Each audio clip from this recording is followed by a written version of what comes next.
You're talking about United We Fall? Yeah.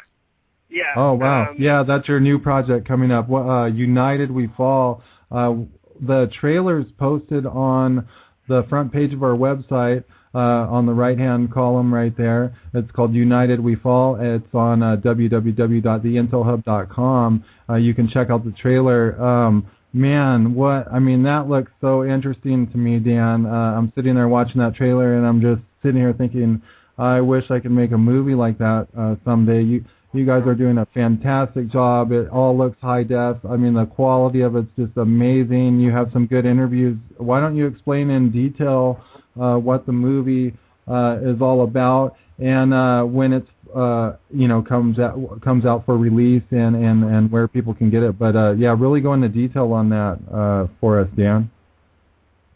Yeah, sure. I started working on this film a little over 2 years ago, so we've been working very hard on it for 2 years now. And yeah, like you said, we've shot it all in high def, and it's going to look good. But the important thing is, we got some very, very key interviews. We spoke with members of the Bilderberg Group, the Trilateral Commission, the Council on Foreign Relations. We have former deputy prime ministers, former finance ministers, and all these guys who have a lot of weight and really have the ability to push this thing forward. We were lucky enough to be able to set up interviews with these people and get their opinion on, whether they think deeper integration between the three countries is a good idea. So we cover both sides of the issue in the film. We interview all those guys, but we also talk to a lot of activists and journalists, people like Luke Rudowski, people like Alex Jones, other people like that who have really been at the heart of this debate. So we try to give both sides of the story, both sides of the agenda, and really, let the audience make up their own mind whether they think this is a good idea or not. Absolutely. So, yeah, I mean, the SPP in general and the North American Union, in your opinion, what's the time? What kind of time frame are we looking at? How is this transpiring behind the scenes? How secretive is this thing? Are they really trying to hold back? The information? Are they suppressing it from the media? What do we have to look forward to in the next year or two? And when might something like this transpire? Well, according to their very own documents, a lot of the minutes of some of the meetings and all those sorts of things have basically stated that they would like to see the beginning of this North American Union in 2010. They said this a long time ago, and here we are in 2010. So how much of the beginning do they mean? I don't know, but they have stated that they would like to see the beginning of this thing to begin to come together in 2010. Now, another thing that we expose in the film, and it's a very, very important, point to make, is how they are able to achieve these things.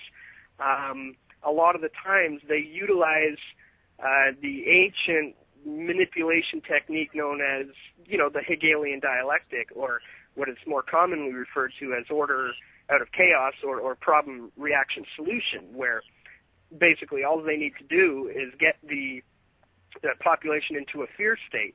Like, at this point, Canadians don't want a North American Union.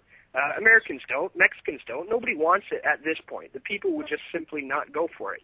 So what they need to do is to get us into the fear state. And that can come in many, many, many ways. It could be an economic crisis. It could be a so-called terrorist attack that would be blamed on Al-Qaeda or the Taliban. It could be a health pandemic. It could be a number of things that will be used as an excuse to say, we need to band together. We need to join together with America, Mexico, Canada. We got to join together so we can fight this new evil that has, come upon us. So that's often how they operate, and we need to be vigilant of that. We have to keep an eye out for those sorts of things because we know that's how they operate. Absolutely.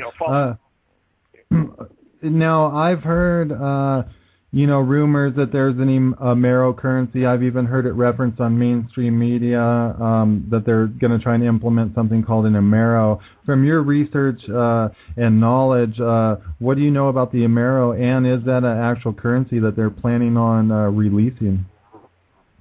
Absolutely, yeah. That idea has been in the works for a long time.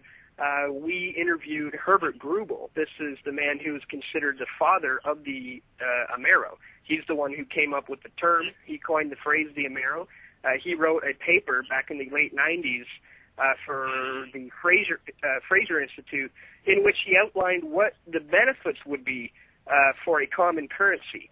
And we had the opportunity to interview him. And the idea of an Amero is very, very real. They are working hard on making it happen. So really what that entails is, the three economies have to be merged into one.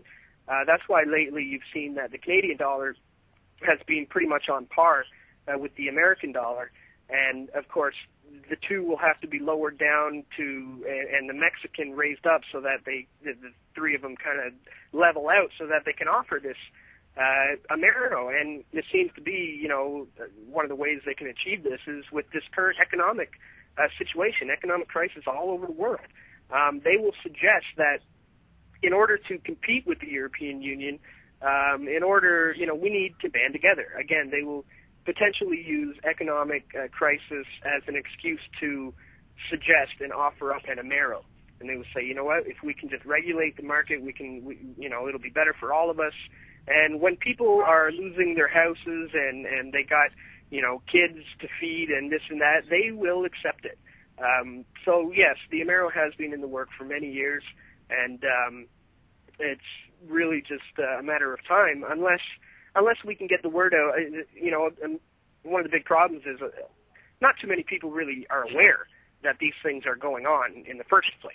So that's why shows like your show, what we're doing right now, are very important. That's why films are important. That's why websites, anything you can do really to inform people, to get the word out, because nothing is ever going to change unless there's enough people who know that there's a problem in the first place. So.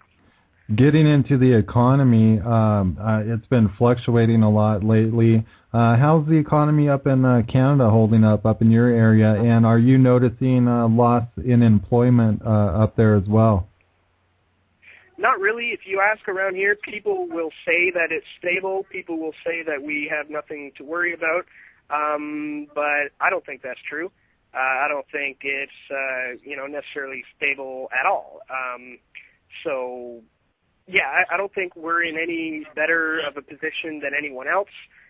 The things that are going on over in Greece right now and everywhere, all over the world. I mean, Canada, I think in the eyes of the elite, let's put it this way, that they think that us Canadians have basically been chilling out up here for far too long, and it's time to whip us into the New World Order fear state. So we haven't really had that yet, but I think our turn is coming. I mean, America, had their 9/11. London had their 7/7. Spain had their 3/11. The economic crisis all over the place. But up here in Canada, we've, haven't really had too many things like that. So Canadians are really not whipped into the fear state as a lot of people around the world are. So. And that's what concerns me. That's why we're making documentary films, because we need to spread this word before something happens.